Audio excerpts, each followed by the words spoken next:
you should know about. And shout out to Gusel Gomez. Because he wrote a wonderful paper. So this is a quote from her. Indolent people, how diverse your luck would be today if you knew the price of freedom. These powerful words, translated from Spanish, were passionately uttered during the last moments of Policarpa Salavarrieta's life, Colombia's most renowned heroine. Though Colombian history overwhelmingly credits the patriarchal figures, Simón Bolívar and Francisco de Paula Santander, as the individuals that aided in Colombia's independence, they received some help throughout their mission. In fact, women were also vital to the decolonization of Colombia from Spain. However, the one that stood out the most is Policarpa, known as La Pola.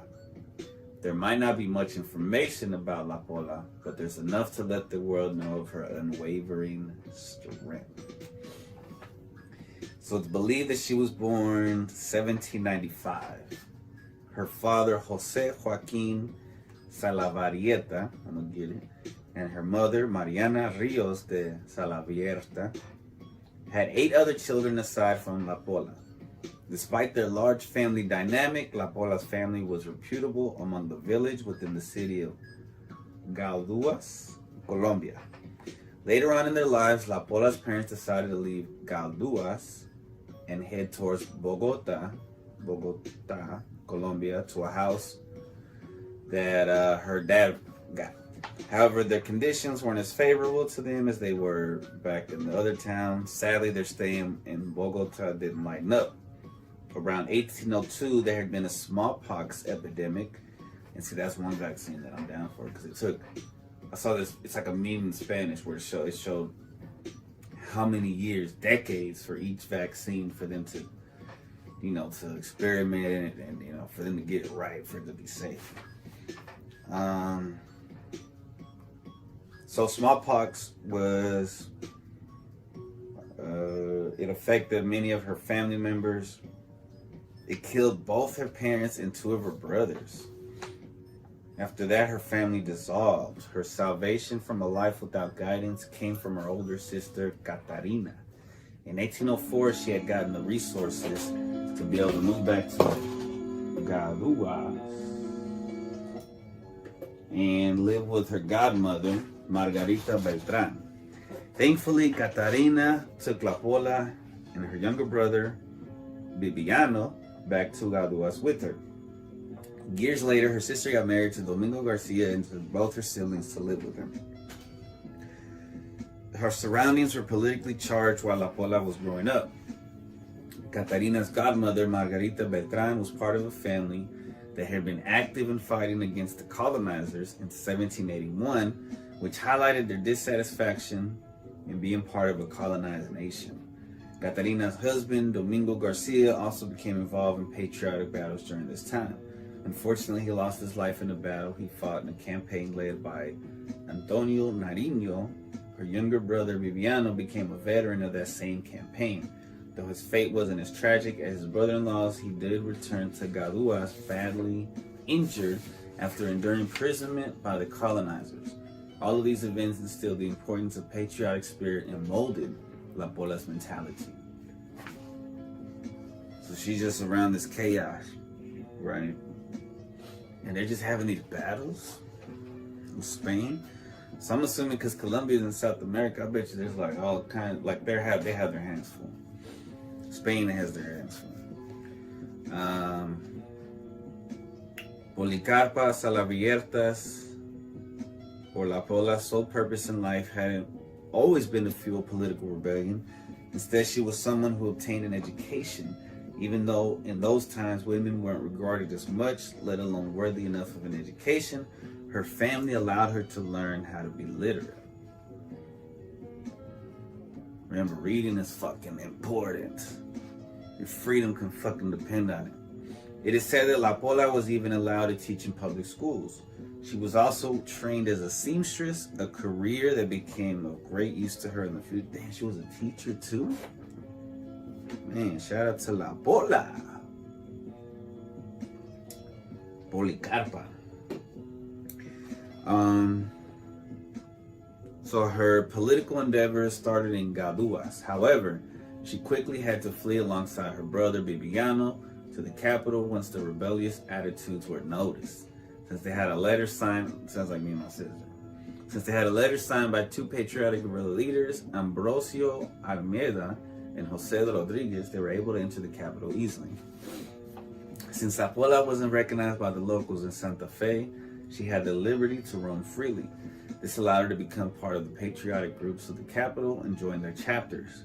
It was then where her patriotism was taken even more seriously, and she was given instructions how to develop her beliefs for the advancement of Colombia. After learning that La Pola was a seamstress, some of the leaders of the patriotic movement advised her to become the official seamstress for the Spanish royals. By doing this, she could infiltrate their space and obtain valuable information for them, such as their next moves, the numbers of soldiers, and learn about the weapons they were using. Of course, La Pola didn't proceed into this task by herself. She had the help of her compatriots. She especially had the help of Alejo Sabarain. It is said that Sabarain was her boyfriend or lover, but it has never been confirmed. Regardless, he was a significant part of La Pola's patriotic cause. La Pola's spying would have remained undetected had Almeida not gotten caught. Damn, who got caught? Almeida. Who the fuck was Almeida? Her boyfriend?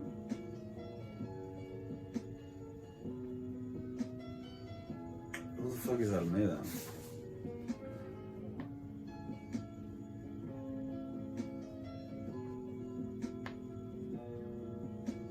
Alright, man, whatever. When he was caught, he was carrying documents that were linked to La Pola's information, thus incriminating her as well. Everything went downhill from there. Oh, whoever Almeida was fucked it up. How come I can't? Okay, Ambrosio Almeida was the patriotic guerrilla leader. He got caught up, and on turn Washington spies, they realized that they use that invincible ink. And that's around the same time, man. They could have totally used that. They didn't have the technology. They didn't have Bill, what was it? Benjamin Franklin and other. Once everyone found out that Almeida had gotten caught, everyone involved rushed to their escape. This included Sabarain's escape. However, he was too caught before he could get far. At this point, La Pola wasn't a priority, but Sabarain was carrying a paper with a list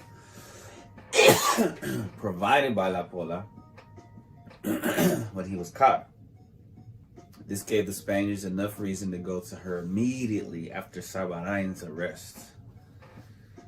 Man, see that paper trail. On November 10th, 1817, La Pola was sentenced to death by shooting. She didn't last too long, being imprisoned shortly after. On November 4th, she was arranged to be executed. Shit. La Pola was escorted by two priests to the destination of her final moments. As she walked towards her death trap, she was urged to ask for forgiveness by the priests, but she declined their advisement. Instead, she cursed the oppression caused by the Spanish regime. Gangster to the very end. Once she arrived to where she was sentenced to be executed, the executioner told her that she had to take the bullet to her back. This was due to the fact that she had betrayed the Spanish control. Knowing that there was not much to do at that point, she dropped her clothing a bit and exposed her bare back. She told them her only condition was to kneel down, which they allowed her to do. According to the La Pola, kneeling down was the proper way to go, especially since she was a woman. Before the shotguns freed the bullet designated to unjustly rob her of life, she let the crowd know that her actions were merely political. Some of her words still ring the nation of Colombia and still inspires Colombians to the day. She said, although I am a woman and young, I have more than enough courage to suffer this death and 1,000 more. Damn, getting shot in the back, bro. Colombia's journey to independence from Spain was a treacherous one. As with any situation involving colonization, injustices were aplenty. The Spaniards robbed Colombia of their treasures, raped their women, and allowed the streets to be splashed with the natives' crimson-tinted despair. It is thanks to the brave women like Policarpa Salavarrieta that Colombia is no longer colonized. After her death, she ignited the fire in many to go after their independence, regardless of the repercussions. It goes to show the world that freedom is always worth fighting for, despite the heartache it may cause along the way. Fuck, she had no regrets. To you, Policarpa Salavarrieta. Shit. Salavarrieta. Policarpa Salavarrieta.